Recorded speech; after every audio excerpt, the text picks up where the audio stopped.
So let's talk a bit about the principles that I work by for the link between mind and body. It's all tied in with the stress response. This is the big player, and this is the bit that mainstream doctors just don't understand.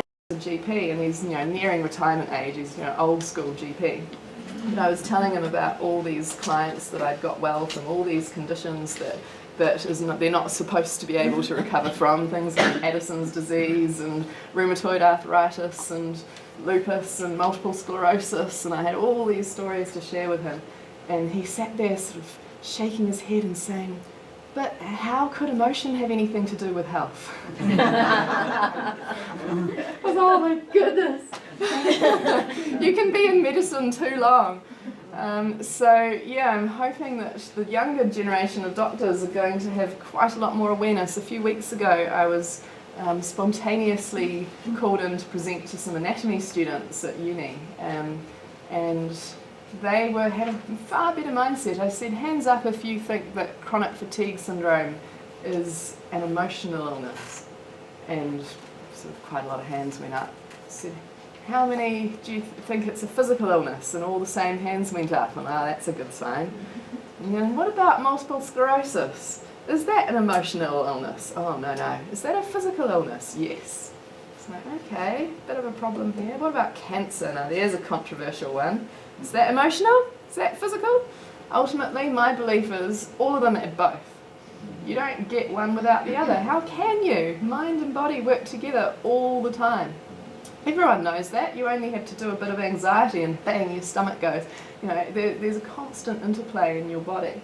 So we talk a lot in the work that I do about the stress response. So when you go into the stress response, it's to prepare you to fight a tiger, so it takes a lot of energy. You're having to fire up your heart, your lungs, your thyroid, your adrenal glands, in order to get a whole lot of energy out to your limbs to run fast or fight this tiger.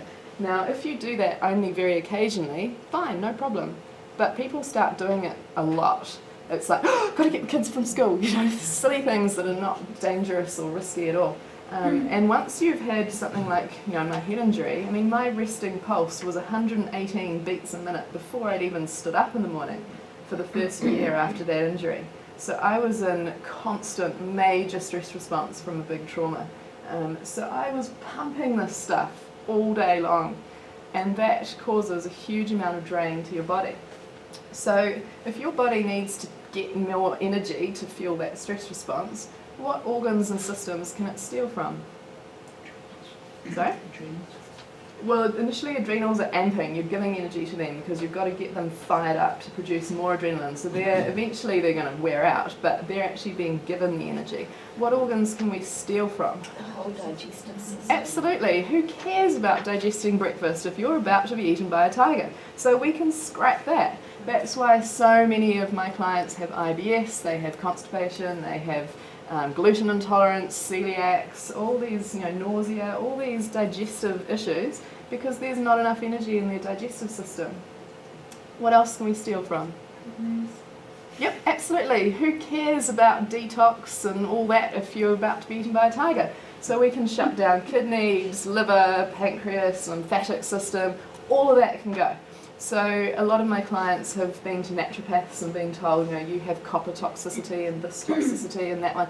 That's just because their detox organs are not working properly, so they've silted up.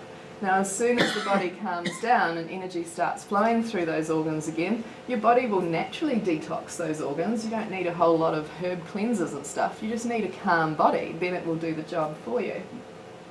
When you silt up your lymphatic system, you end up with a lot of lactic acid building up in muscles. That's why people get a lot of aching. So fibromyalgia, chronic fatigue, it is a very achy illness. It hurts, it really does. And that's because there's so much lactic acid all through your muscles. What other organs can we steal from? Reproductive. Absolutely. Who cares about growing babies if you're about to be eaten by a tiger? That would be a bad idea, wouldn't it, to waste time on something like that? So that's why people have a lot of miscarriages, or they can't get pregnant at all. It's why men have low sperm counts. It's why both genders lose libido. Because you don't want to be in the middle of the best shag of your life if you're about to be eaten by a tiger. That would be very bad evolutionarily wise, wouldn't it? So you don't want any of that. So there's a lot of ways that people can save energy by depleting the reproductive system and the hormone balance. So that's why period cycles get out of alignment, and other hormones like day-night rhythms, they all get screwed up as well. So then you end up, with people with a lot of insomnia, and you go, oh God, I'm so tired, but I can't sleep. People assume that people with chronic fatigue syndrome sleep all the time. We spend all our time in bed, but you don't sleep very well. I called it the twilight zone. I was never awake and I was never asleep. I was just stuck in this horrible zone in between. You can save a whole lot of energy by deregulating hormones. What else can we save energy from deregulating? Sorry? Yep, so then people can end up with a lot of rheumatic and arthritic conditions, and weak bones, get breaks and fractures more easily, brittle fingernails and hair as well, so all those sorts of regulations go. What else? Skin. Yes, skin is the biggest organ in your whole body. You can save a whole lot of energy by not regulating that properly. That's when people get psoriasis, acne, eczema, dandruff, all those sorts of problems. What else? Brain. Yeah, clever thinking. So logic, problem solving, planning. So, when you're running late and you're rushing around, you're like, oh, I need my wallet, my keys, and you rush out the door and you forgot this and you've got to go back. If you were calm, you'd just go wallet, keys, phone, and you'd walk out the door. So there's heaps and heaps of ways that you can save a whole lot of energy and fire it all into the stress response, because right now this tiger is the only thing that matters. Now once people are locked into chronic illness, they end up with, we forgot immune system, no one said that one. You definitely don't need to be firing energy into an immune system if the tiger's going to eat you, do you? So that's why people get colds and flu when they're stressed and run down. It's why cold sores pop out when you run down. So you can do a lot of energy saving by deregulating that too. So the more that you've depleted all these organs, the more health problems you've got. And that means that you become even more stressed, because you think, oh my God, what's wrong with me? Every week I've got a new symptom. And you spend all your time on Mr. Google trying to find out what might be wrong with you and trying to self-diagnose and trying to find which specialist or which practitioner can fix you, and you spend all your time in appointments and everyone's got their ideas, but no one's addressing this. Have you ever been to a doctor who said, what are you doing stress about? Why would they ask that? Well, even the World Health Organization has now said that 66% of illness is caused by stress. Now that's a mainstream body who have said that. They are starting to cotton onto it, but it hasn't flowed through into practice yet. I think 66% is rather conservative, personally. But even if it was 66%, that's huge, isn't it? So we do need to be addressing this.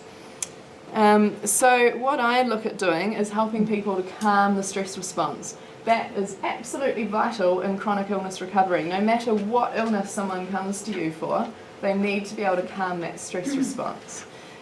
When they do that, that immediately means the body can send energy back into other body systems, and they immediately start improving. It is amazing how fast people start finding all these different areas of their body start working again. So they might come to me for chronic fatigue, but they say, oh, but my IBS and my hay fever and my celiacs and my this and my that have all gone away too. So it's fixing the whole body system, because there's no point just fixing one body part. It doesn't work. Your body's too wired up together to be able to isolate things. Once they get those big physiology improvements, that's when they start having increased hope and trust in their body, and they start doing more and they start living life again, and that helps to calm that stress response even more. So now they're going round and round, up and up, in a far more useful spiral than that sort of downward stress response. So this is a quote that I've written for my Facebook page. Your body is like a puppet. It's dancing to your own tune. Choose a good one. So a lot of people, well, most people who have chronic illness feel like they're trapped within a prison of a body. And it's like, oh, if only I could get out of this body, it's just, I'm stuck here in this body that can't do what I want to do. What is actually the case is that they are the one that's in charge. Their body is just a puppet dancing on the end of a string. It's responding exactly to them. Now, if they're churning out that amount of stress and worry and that amount of sort of hung up on some past trauma and that amount of fear about the future and everything else, that's the dance their body's doing. So changing that dance means the body just naturally starts dancing to a different tune. So there's lots of ways to do that. So first of all, don't shoot the messenger.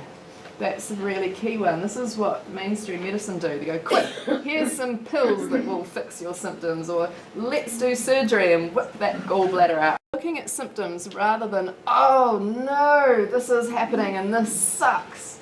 Looking at symptoms with a curiosity. This is interesting. What's this about? Because that can give you some really good information about something in your life that you can address and make a really good change in, and have a much, much better life and be kind of pleased that that symptom came to you in the first place. We've already talked about that one. If you only treat the symptoms, they may come back. People end up going round and round and round in loops, or you might just end up on medication controlling something for you for the rest of your life. Well, that's not much fun either. My record among my clients was 38 pills a day. He's down to 3 now, but he was on 38. So each group I run, it's like, see, can anyone beat 38? There's someone had 35, they were pretty close. Let's have a chat about these body metaphors. This is an area that I find pretty exciting, very linked to Louise Hay's work, and I refer to this a lot when I'm working with my clients. What about things like endometriosis, ovarian cancer, all those sorts of issues? What are they going to be linked to? Usually, yes, totally. I've had 15 endometriosis clients. 14 of them had a rape and sexual abuse history. The one that didn't, she'd grown up hating that she was female and enormously resented when she got her first period and thought that it was just so unfair that she was a female. So, there's a good reason to grow endo, isn't it? So she had her reason as well. What about breast issues? What could that be? It's relationship. I read it. A lot of women I work with is relationship between mother or daughter. Yeah. And whether that goes totally well or not.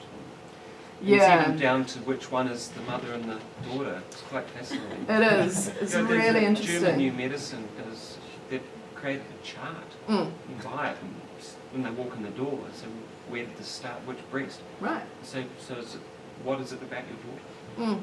Yeah, well, I had a client who had so many lumps through both her breasts that they said the only option here is double mastectomy or live with it. They said they're benign, so you don't have to do it, but they were very swollen and painful. And she had been adopted, so you go, well, there's one mother issue. But then her adopted mother didn't keep her safe from, I don't know if it was her father or uncle, but one or other. So she had an issue with her birth mother and her adopted mother, and she had issues with her own daughter. So multiple lumps. She resolved those and the lumps went away. She never had the surgery and she's fine. So my statistics, 48% of my clients come to me for fatigue, 20% come for pain, turn the light out there, 9% for anxiety, 6% depression, 5% for digestive disorders, 16% for all other conditions. And the average length of illness of my clients is 9.66 years. The age range has been 8 to 78, and I see 20% males, 80% females. So that's just what people present with. This is the statistics. This is not directly my clients, this is statistics from head office. But in a survey of 1,300 people, we found that 81.3% had made a full recovery, 93.4% had achieved at least 7 out of 10 improvement, and the timescales for recovery, about 5% of my clients are all better in 3 days, 25% by 2 weeks, 75% by 3 months, and then it gets up to 90% overall. There will be a few that fall through the cracks. So then, what just happened there? I had another sheet that it was going to be in there. Oh well, there are some other stats as well that are the ones from my own clients. So that's the head office ones, but I've got graphs showing, people's emotional well-being out of 10 before they came to see me and after, and physical well-being before and after, and how they feel about me as a trainer, and all those stats have been available to my clients. Yeah? I agree with you in terms of evidence-based care and the professional body enhancing its status, if you like, to work collaboratively with other health professionals. And I just am curious about what your process, if any, has been so far, because you're gathering a body of research, albeit your own research. Is it going to be put into a formalised paper so it can be used among other health professionals, or is it just something that you...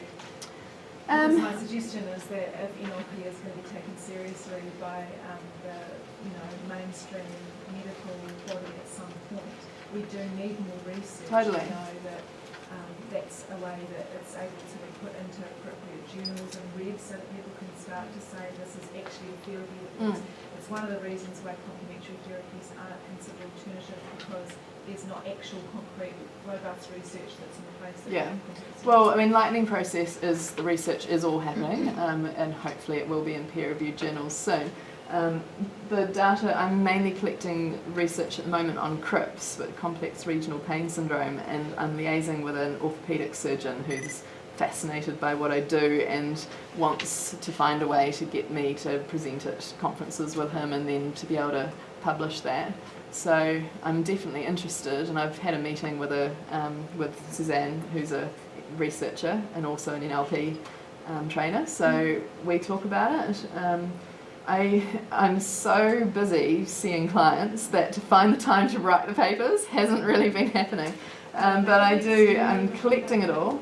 And I think if more people do collect it, ultimately none of this would ever convince a doctor anyway, because it's not randomised controlled trials, but it's a start to then get the funding for the bigger research. And there's more of an awareness with regards to research methodology now. It doesn't have to necessarily be RCTs, and I just think what we're doing. No, but they don't respect you if it's not RCTs, really, do they? I mean, it's like, oh, that's flaky research, It's kind of not actually regarded well enough. But the advice I've been getting is that if I published case studies rather than saying these are the overall results, that could be a way in. So, Yeah. Cool. So I think that's probably out of time, but yeah, thank you very much. Thank you very much. That was just awesome, wasn't it?